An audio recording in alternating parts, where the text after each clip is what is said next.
Hey, this is Louis D. Fresh, bringing it to you on a Friday evening. I hope you are doing well. Today is April 11th. This will air Sunday, April 13th. Next Sunday, which would be the 20th, yes, and the 27th, we are not going to have any videos. I'm going to take a couple of weeks off. Most of my schools are off for about a week and a half for Easter. And so I'm going to take a couple of days off myself. So I told you on Thursday's social media that I was not going to post for 2 weeks. And I also told you that I was going to do a follow-up on my other 75-gallon tank, which is my original 75-gallon tank that it's been set up for about 2.5 years now. I would say about 2.5 years. Amazing how time flies.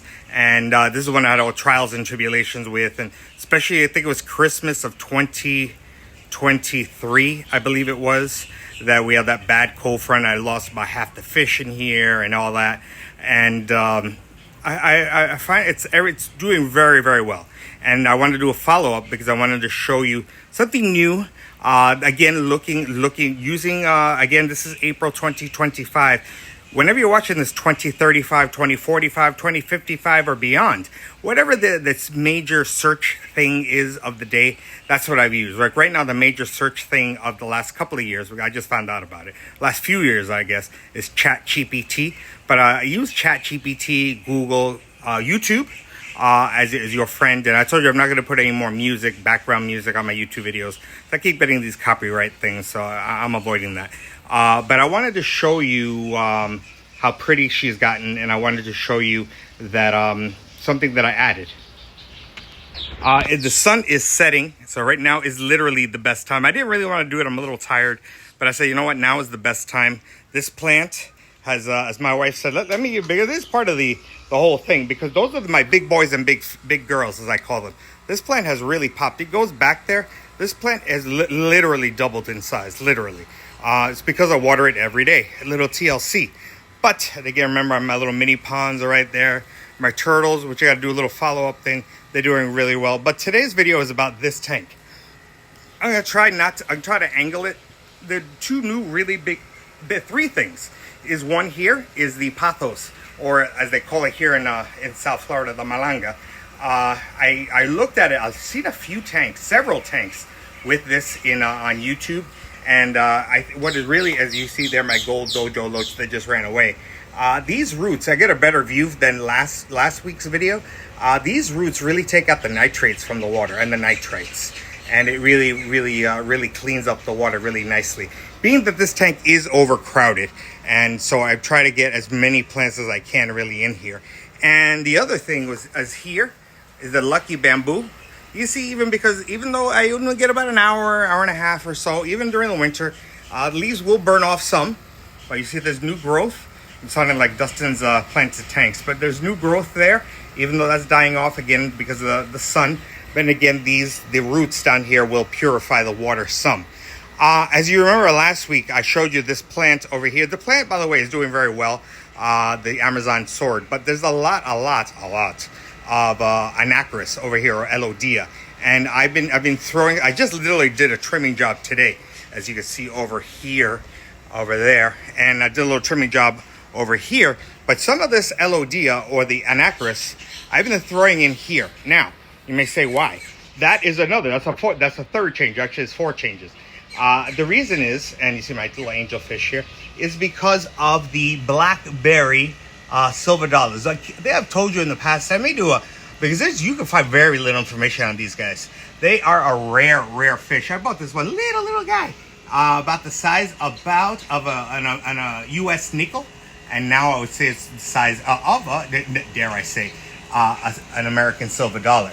And you see there's one of the larger ones over there. But they tend to eat plants. I did not know that they were herbivores, primarily, even though they eat my worms and they eat my brine shrimp. But because of that, I said, because they keep cutting up this jungle vow, which is old, it's been there, but I'm trying to move away so you get too much of my shadow. And I've been noticing that it's been dying back a little bit, not because it's dying, but because they're eating it.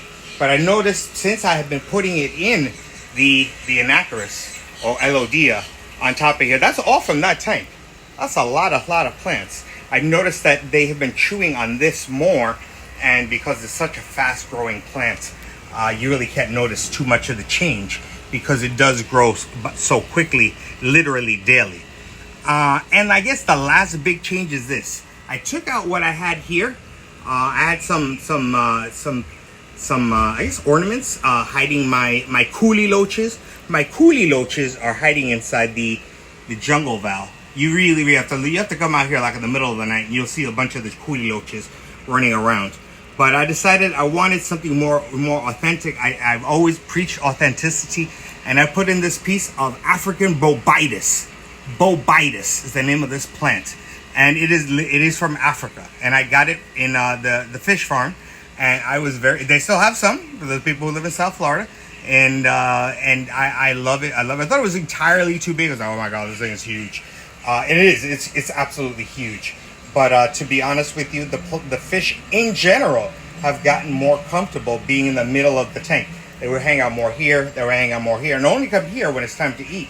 I fed them already, and you'll see. Oh, you see here my little roseline shark. I bought 3 of these, and they were about half that size. They're getting bigger. And this bobitis is here about a week and a half. No, not true. A week. I bought it when I bought that Amazon sword that's over there, that's sticking out over there, trimmed off the top of the stuff that's dying off a little bit, because I want to make sure that everything is growing well. But those are the big 4 changes. Again, the bobitis, the lucky bamboo, the patos or the malanga, and the anacris. Because I really wanted you to see, and again, it's the best time of the day because you're gonna get the natural light. And knock on wood, I haven't lost any fish. Oh gosh. Jeez. It has to be, probably since that cold front in 2023. So it's probably been about 2 years plus since I've lost a fish in here, including the old timers. Remember the brilliant rasboras that are about 11 years old now? I mean, they're tough as nails. They should have, I'm not telling them, but they should have died about 6 years ago, but don't tell them that. And they're doing really, really well. So again, those are the things I really wanted to share with you. Oh, I changed also my air stone. I change it like every 6 months, and that's a video I definitely want to do after I do a little follow up with the turtles. Not much to follow up on, but I still want to, because I want to show them some love. And they don't eat these minnows as much as they used to, but maybe I'll do one of my the new food that I've been feeding them the last couple of months. They like that a lot. But anyway. Today we're talking about this particular fish tank. Again, this is very authentic. I need to change the water on Sunday. Remember, ladies and gentlemen, please do not, write this down, do not change the water and change the filter the same day.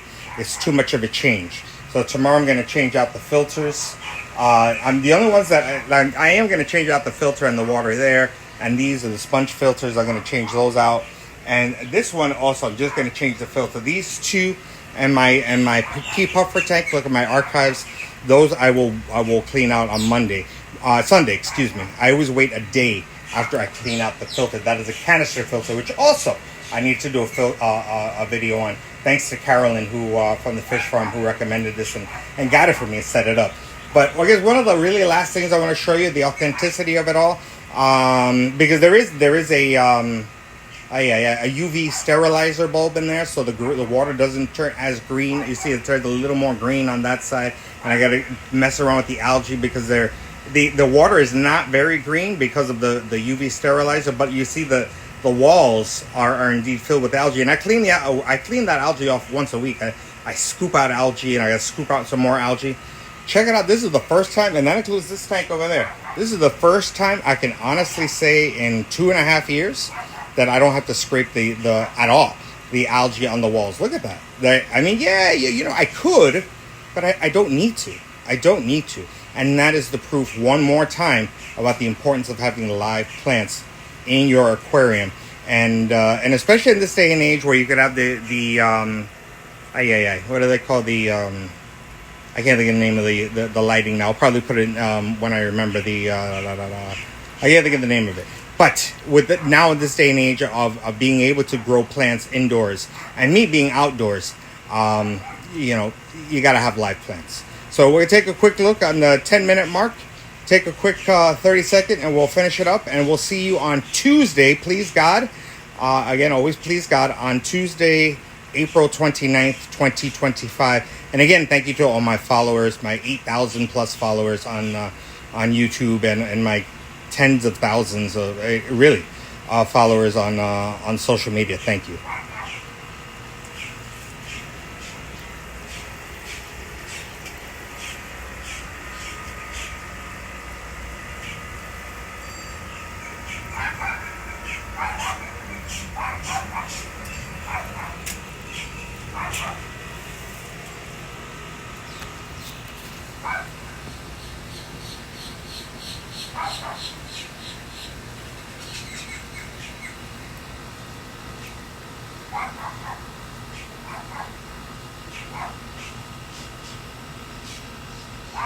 This is Louis D. Fresh.